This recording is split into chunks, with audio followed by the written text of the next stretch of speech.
Well, hi, everyone. Today, as part of our broader benefits funding series, we're going to be covering PEOs. I'm Bryan Davis, the national practice leader here at Nava Benefits, and I've been in the broker consultant business for a couple of decades now, and I've spent the bulk of that time in either consulting or leadership roles out here on the West Coast. But frankly, I haven't dealt all that much with PEOs over the years, which is why I'm delighted to have with me today Erin Chisdak, who's a partner here at Nava Benefits and our resident PEO expert. Erin, could you tell us a little bit about yourself and what led you to Nava? Certainly can. Hi, everybody. My name's Erin Chisdak. As Bryan said, I joined the Nava team here as a partner.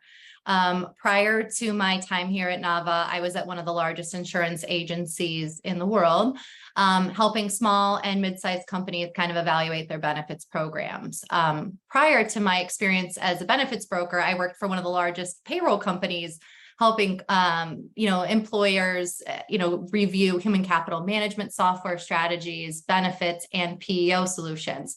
So I like to say I have a unique set of skills as a broker because I have some exposure in that payroll and human capital management space. But what really led me to Nava was a desire to provide a higher level of service to the small and mid-sized business communities here in California and across the country.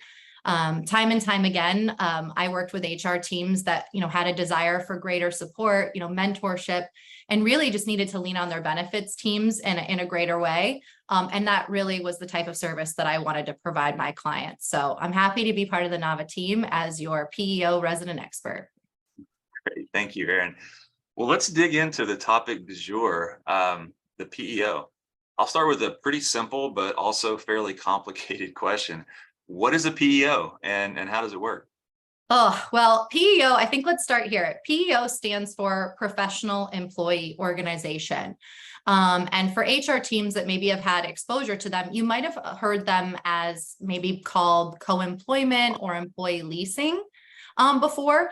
But essentially what a PEO is, it's a way for a smaller or mid-sized company to kind of pool together their risk with other companies. So the easiest way to think about this is the PEO essentially invites your company onto their tax ID. And by inviting you onto their tax ID to run payroll, you're also shifting some risk and liability to the PEO. So a lot of HR teams will look to the PEO to offboard risk and liability when it comes to employment practices, HR support, compliance. And in turn, they're hoping that the PEO can provide them a discount on benefits and technology stack for, payroll processing, HRIS, and benefits administration. So if you think of the PEO as kind of a way where you can offboard your employees' risk and gain some, economies of scale by doing so, I think that's the easiest way to think about it. Oh, interesting. So who would actually be a good candidate for a PEO? And maybe on the flip side of that, who wouldn't be a good candidate for a PEO? Well, Bryan, I guess it depends on who you ask, right? Because if you ask the PEO teams, they're going to tell you everyone's a great fit for a PEO, right? But I would say if you got down to the nitty gritty, I think if you ask the PEO teams and the sales teams, they would probably tell you that their sweet spot is between 20 and 500 employees. And they typically look to help employers in the gray and white collar industries, mostly because the workers' comp risk isn't super high in those categories or in those vertical markets. But they tend to work really well for groups that have some sort of complexity that their HR team is trying to navigate. So maybe things like multi-state compliance concerns. If you have employees in, many different states, maybe as the HR team, you're not, very, very well versed in compliance in, say, Texas as well as you are in California. Another kind of, trigger event that we see PEOs kind of be a good fit for is if you have exponential growth.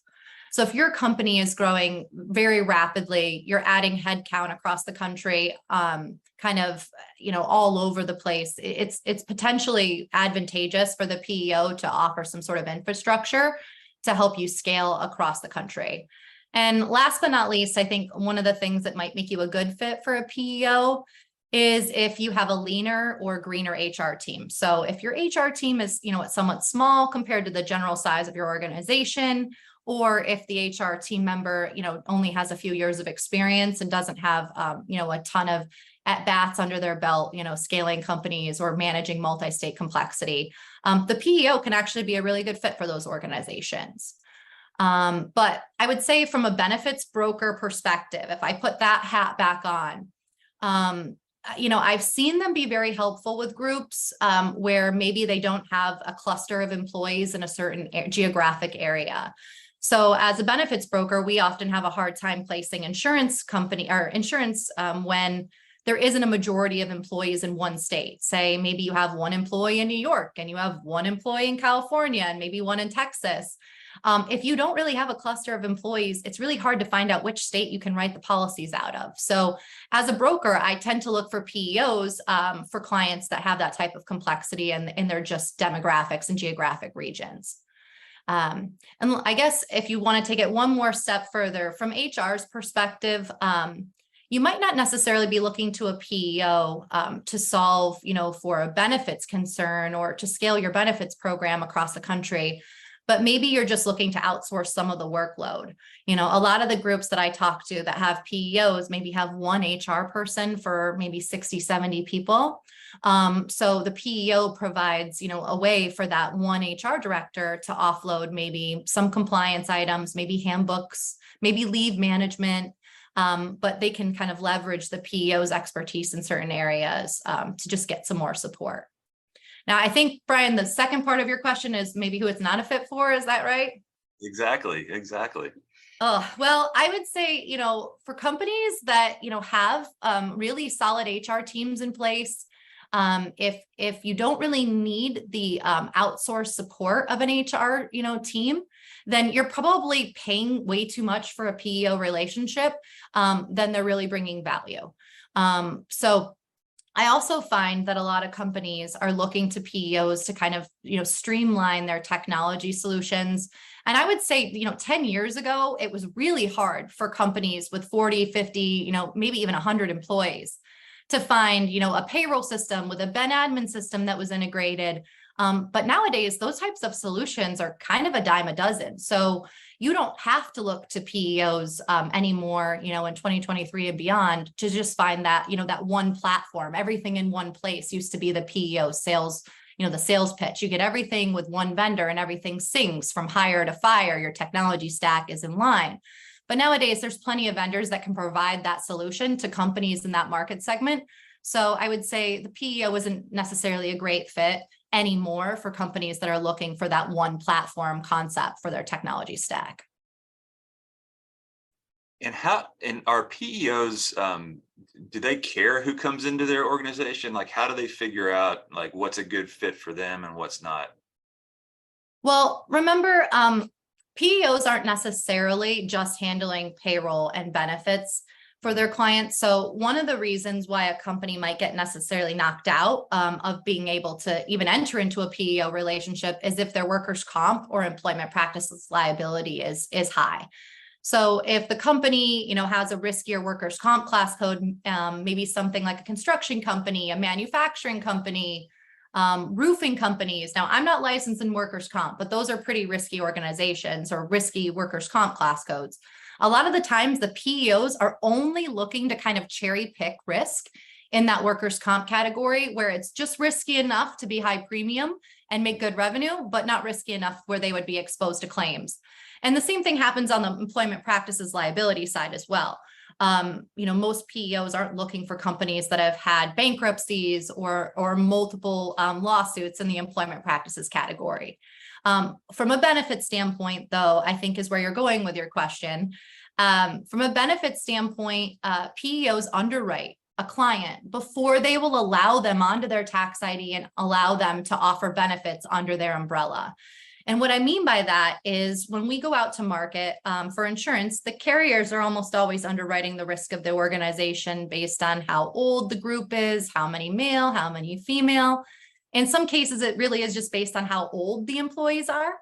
But the PEO has the ability to kind of deny a client or accept a client based on that risk profile, whether it be from a benefit standpoint, payroll, workers' comp, or employment practices. So I would say the PEOs take a kind of a greater look at the risk profile of the group from all areas of the organization before they will allow them into the program. So what that means for some companies is they could be potentially looking to outsource that risk, but potentially not get guaranteed to have coverage with a PEO. Whereas in the open market, especially in certain states, the insurance carriers have what we call guaranteed issue. And they have to offer you coverage. So whether you're a really risky group based on age, sex, or location, the carriers have to provide you a quote for services. So you'll often run into companies that maybe are getting kicked off of the PEO because they're too risky, or maybe they got denied coverage because they were too risky to be underwritten. Is that where you were going with that question? Exactly. Thank you. Much clearer now. Thank you. So we've talked so far about why an organization may or may not elect to explore a PEO option. But as we all know, benefits programs are really built for the end user, which is the member at the end of the day. What is the member experience like in a PEO? Is it different or similar to kind of a typical employer-sponsored health plan? Yeah, well, in most member experience, if you're dealing with a traditional benefits program that's not through a PEO, is usually handled by either the HR team internally, right? Or the broker can sometimes outsource that member experience. So if you're not working with a PEO, if your employee has a question, they're either coming to the HR team directly and somehow getting triaged to the broker, or vice versa. They're just going right to the broker.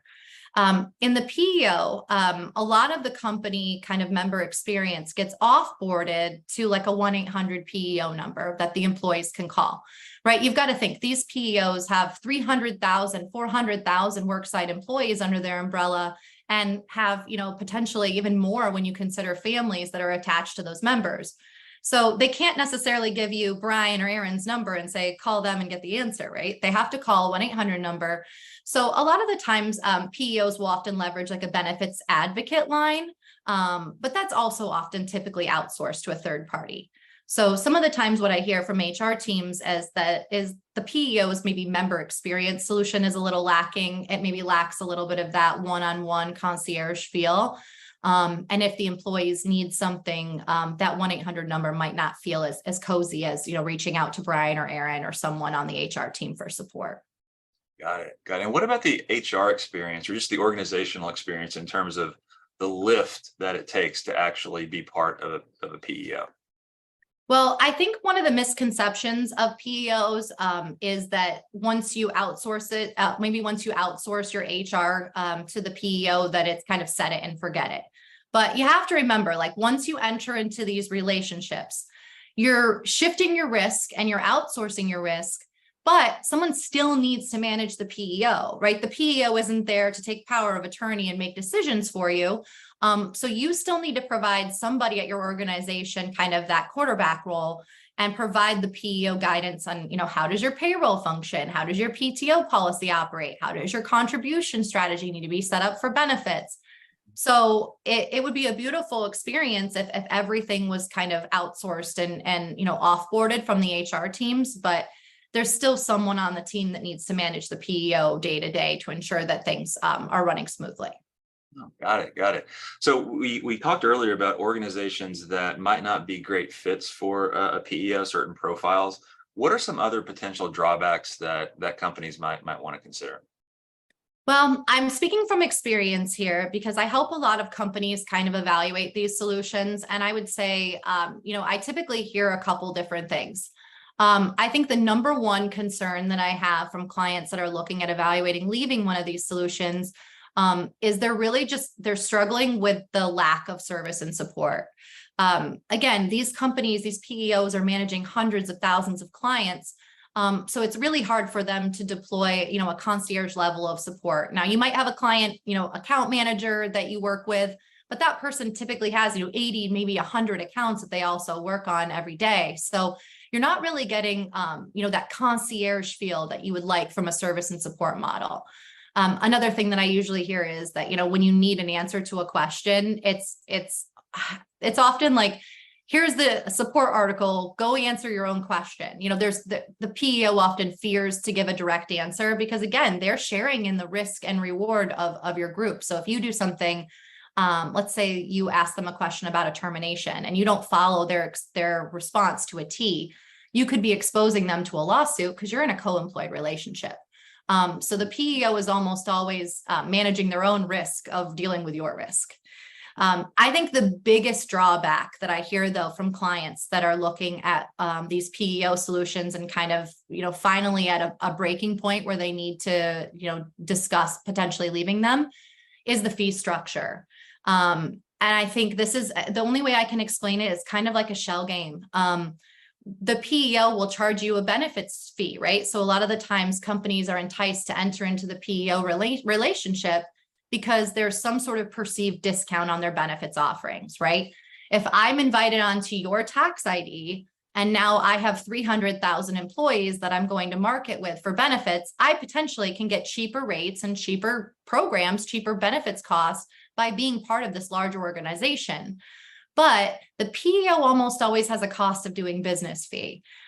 So there's always this admin fee that gets bundled into your program where you might be saving 20% over here on benefits, but if they're charging you 20% more in service fees than you could get, maybe from going direct to another provider for technology and HR, then you really didn't save any money. We just kind of move the money around.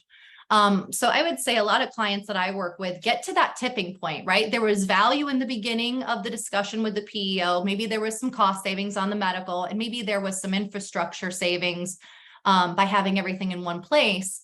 But at a certain tipping point, the fee structure outweighs the benefit savings, or, the company maybe outgrows the technology solution and starts to look for things that can be a little bit more flexible. So I would say those are probably the top two potential drawbacks. I think last but not least would just be that you've got to remember when you work with a PEO, they're not trying to beat their own insurance premiums every year, right? Like when you work with a broker, that broker's job is to go out to market for you every year and compete with themselves to try and find you the best possible price with the best possible benefits. Well, the PEO only has one solution, so they're not competitively marketing against themselves every year. So you're potentially kind of stuck in, kind of a circle of just renewing with the PEO because no one's bringing you competitive strategies.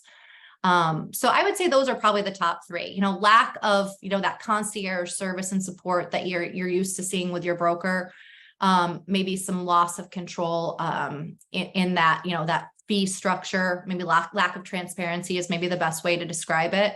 And then just not getting that competitive marketing. Great. Thanks, Erin. So what if I'm an organization, I want to either evaluate leaving a PEO if I'm in one today, or if I want to evaluate entering one, if I'm considering one down the road, what are the next steps? What should I do first? Well, I would say, you definitely need to price it out. So I would say you never know if it's going to be a good fit or not until you see the numbers. And I'm the type of person that I love looking at the numbers and crunching them every which way from Sunday and lovely spreadsheets and side by sides.